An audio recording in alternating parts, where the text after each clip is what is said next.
Pluto is stationary today. It's been going in a retrograde action since late April.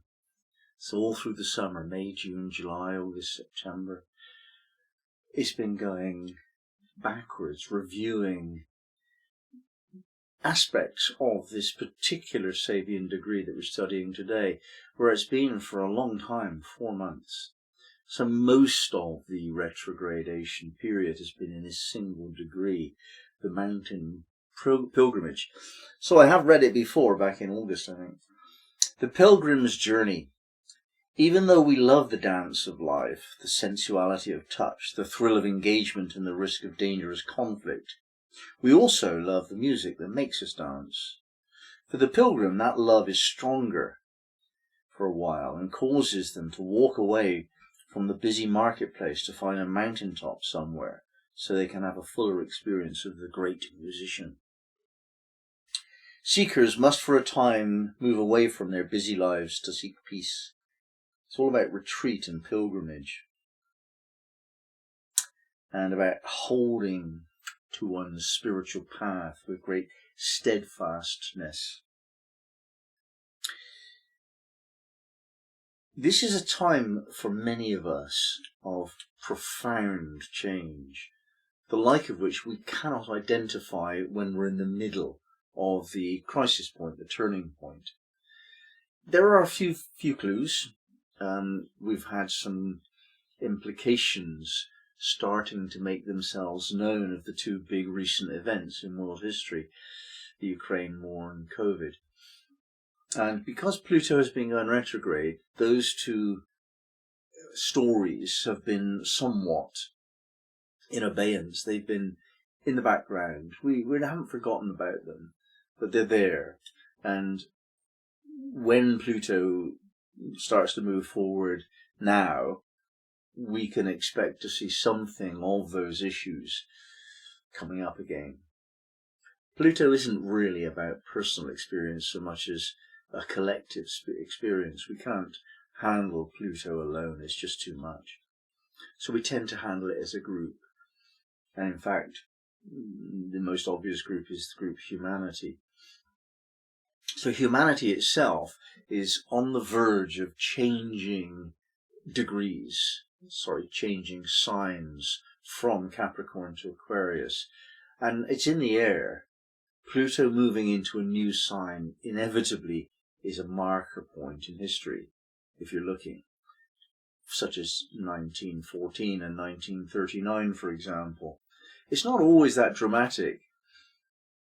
For example, in the movement of Pluto into Libra in the early 70s, OPEC was created, the oil producing and exporting countries, and therefore the economies of certain groups of people, like for example the Arab nations, were bolstered. There's a lot more money for them, and Venezuela and so on. And very slowly, actually, the world shifted on its axis. The Libra kind of polarity, I, thou, was moved from the east-west dichotomy more to a north-south dichotomy when there were the rich and the poor, the haves and the have-nots. That was starting to become talked about. So when we're discussing Pluto, we're discussing that kind of thing. Big shifts that we don't really notice at the time.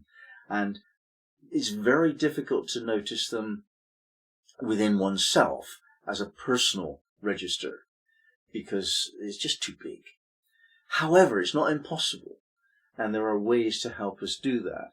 And certainly it's less difficult for an astrologer than somebody who is not, because when we study these astrological ideas, we're doing more than opening the mind up to ideas. We're actually opening the more subtle sensitivities that we have to the archetypal energies.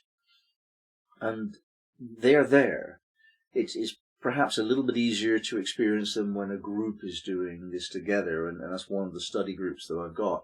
We study the transits of the moment, and we can feel it much more clearly because a small group of people are tuning in a rather meaningful, mindful way, and we can feel it.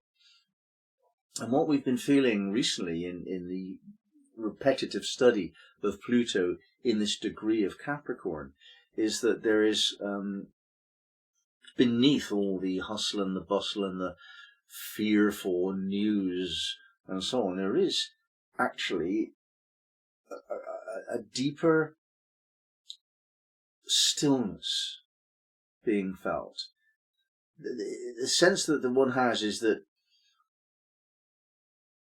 the whole world is just aware that there's a shift occurring, and some of us are deepening our sensitivity to that shift in order to be able to respond appropriately.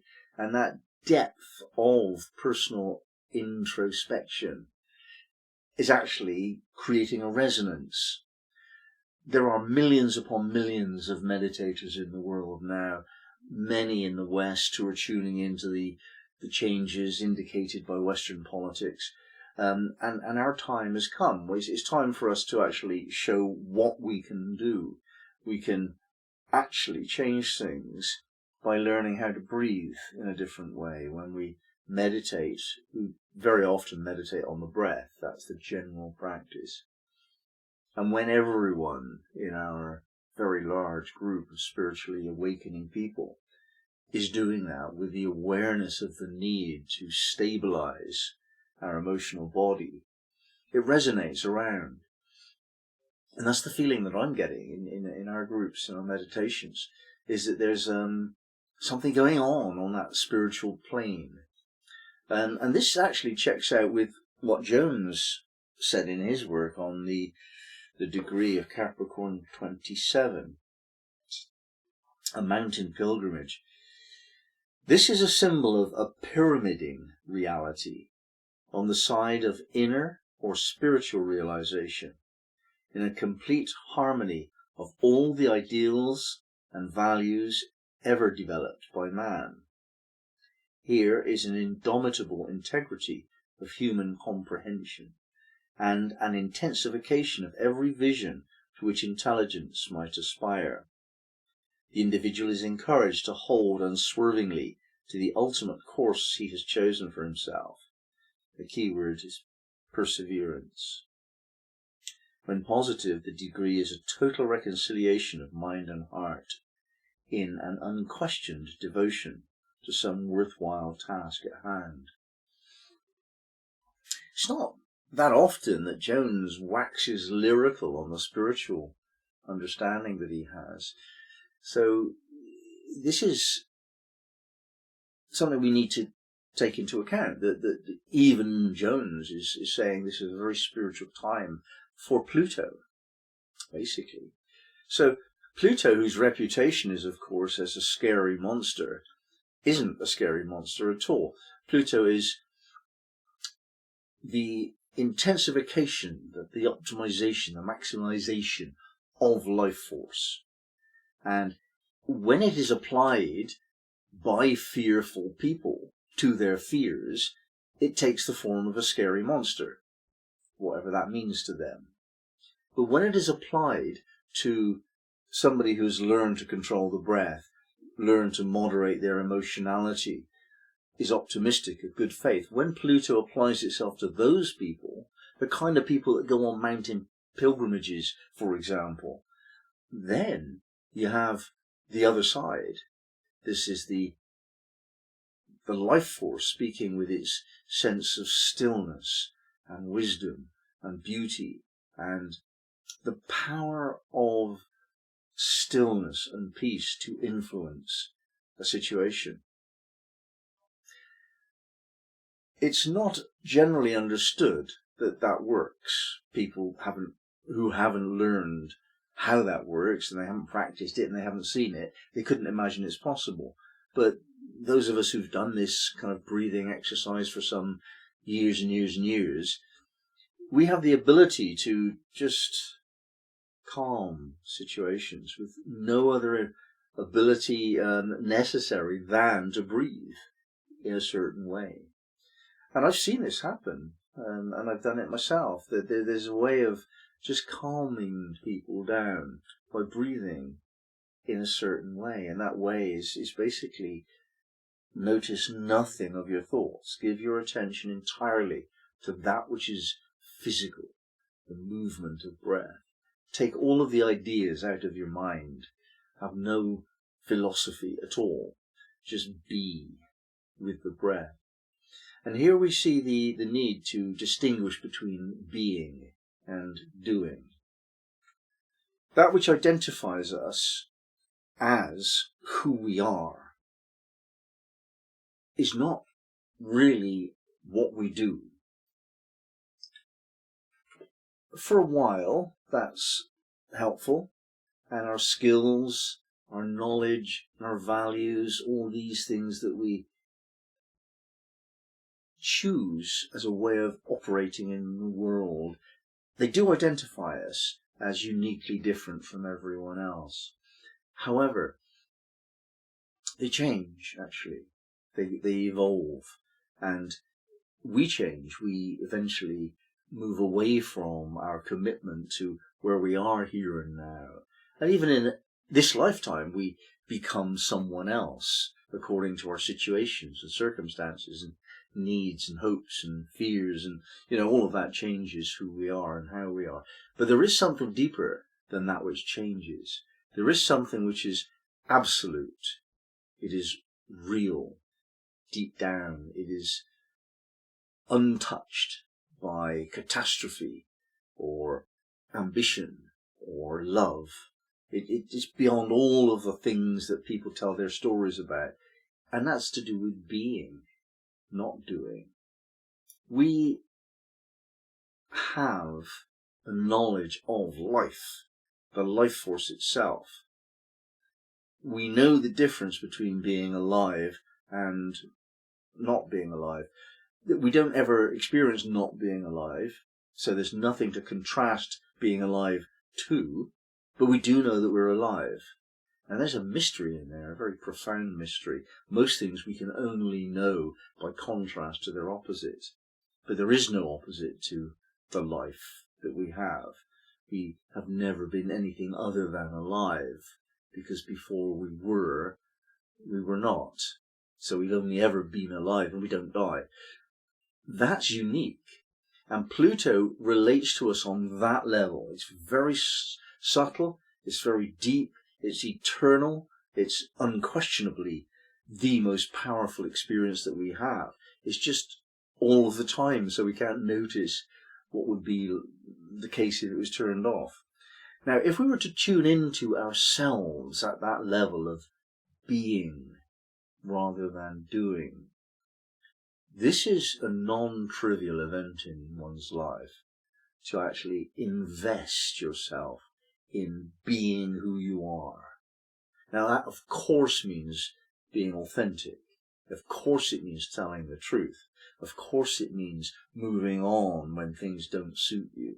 And it actually is a process, a path that leads you to a peaceful sense of the absolute central essence of who you are. We're made of essence. Essence is life energy. It's pure as a baby in the first moments of his birth. It's all life force, no conditioned responses because of experience. And that's the essence of who we are. Pluto now, in its stationary position, is at its most intense expression of self as Pluto. And Pluto is expressing through this highly spiritual degree of the mountain pilgrimage. Now, that image of a mountain is beyond all the marketplace chatter and exchange and commerce. It's up there in the clouds and only caring about the blue light, the pure blue light of a cloudless sky. Pilgrimage suggests a purpose, a spiritual purpose, work, abstemiousness, giving things up. It's a very profound image of sacredness and an investment in sacredness. And it brings us to the condition of knowing ourselves as being, not doing. On spiritual retreats, we kind of tend to give up everything. We give up thinking, we give up eating, mostly. We give up social interactions, we give up all of the stuff of life in order to shut down the noise. And this is what Pluto is wondering, really. Is saying, look, can you shut up? Can you be still enough to hear me, hear my voice? And maybe we can. Maybe that's what we do now for this period of time. Just for a few days when Pluto is stationary. It really is moments, but we can feel it around this few-day period. And then it goes off again. And what happens over the next wave of Pluto action in the world will likely be dramatic this time. And we need to cope with that drama, whether that's on a universal level, a geopolitical level, or on a personal level. Our personal circumstances are likely to change in a big way during this next phase of Pluto's operation, getting ready to go into Aquarius next time round. A deep time for us, very deep time now. Make the best of it.